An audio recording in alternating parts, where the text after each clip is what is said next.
Hi guys, welcome to ஏமா channels. இன்றைக்கி நம்ம என்ன சமைக்க போகிறோன்னா, நம்ம வீட்டில் எக்ஸ்ட்ரா மீந்து போன பூரியை வச்சு எப்படி ஒரு கொத்து பூரி செய்யலாம் நம்ம பார்க்க போகிறோம். வாங்க வீடியோக்குள்ளே போகலாம். அதுக்கு நான் ஒரு 10 பூரியை இந்த மாதிரி நூடுல்ஸ் ஷேப்பில் நான் கட் பண்ணி எடுத்து வச்சுருக்கேன். நெக்ஸ்ட்டு பார்த்திங்கன்னா, ஒரு மிக்ஸி ஜாரில் ஒரு தக்காளி, ஒரு 10 பல்லு பூண்டு, ஒரு 5 பச்சை மிளகாய் இதெல்லாம் போட்டு நான் நல்லா மைய அரைச்சி எடுத்து வச்சுக்கிட்டேன்.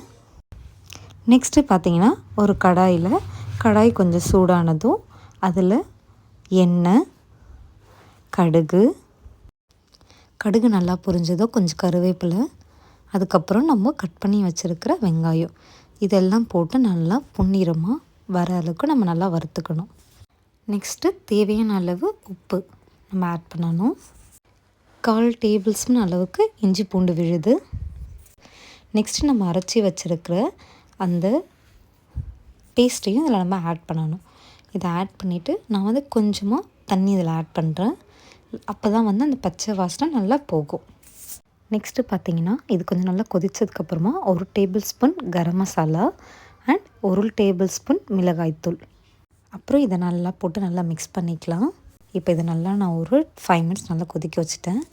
கொதிக்க வச்சதுக்கப்புறமா நம்ம கட் பண்ணி வச்சுருக்கிற அந்த பூரியும் நம்ம இதில் சேர்த்து ஆட் பண்ணி நல்லா நம்ம மிக்ஸ் பண்ணி விடணும்.